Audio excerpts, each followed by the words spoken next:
In this tutorial, I'm going to do the kind of studio table reflective kind of thing for product shots. And I'm going to use my trusty iPhone here. We'll go ahead and create a new canvas. Let's do 800 by 600.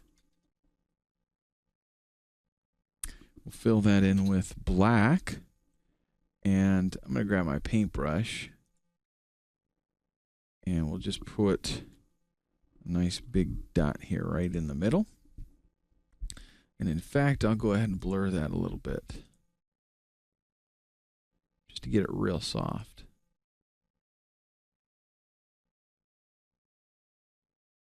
That looks pretty good. Now with the marquee tool selected here, I'm going to go up to about the top of the ball and make a selection. Then I'll do Control J to duplicate to that or jump it to another layer. Control T, and then I'll drag it down. Now what we're making here is essentially what is going to be our tabletop. And I think I'll just take it right about there. Now, I want obviously for the tabletop itself to not be as bright as the source background, right? So what I want to do is just on this layer, I want to make sure the tabletop layer is selected. Do Control L to bring up levels.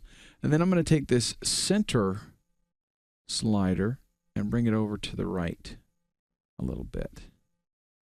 Then I'll also take my output levels and bring those down just a little bit.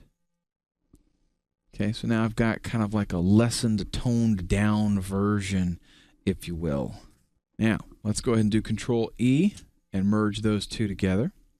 I want to do a little bit of coloring to this. So let's pick a nice color, something that'll go good with the iPhone, right? And then we'll actually change the blending mode for that to color.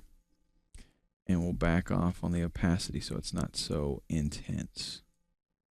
There we go. Just a faint hint of color, right? So now let's go back over here to our iPhone. Control A, Control C, and back to our tabletop where we will do Control V and paste it. Now, it's a bit large, I think, for this size comp. So let's do Control T and shrink that down a little bit. And I'm pretty happy with that.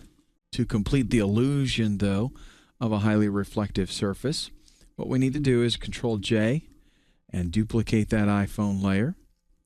Then we'll Control T, drag that down. And this is a pretty standard reflection, right? We've already looked at this. Go ahead and create a mask, black to white gradient, click and drag up, and then lower that opacity. Now I'd probably kind of tone down the glow. It's a little bit harsh. So let's do a levels adjustment here. Just kind of bring that gray slider over. About so. And now you've got a great spot for some copy, you know, on the sides. And if you didn't know any better, you'd think I set this all up in the studio and took the shot just like that.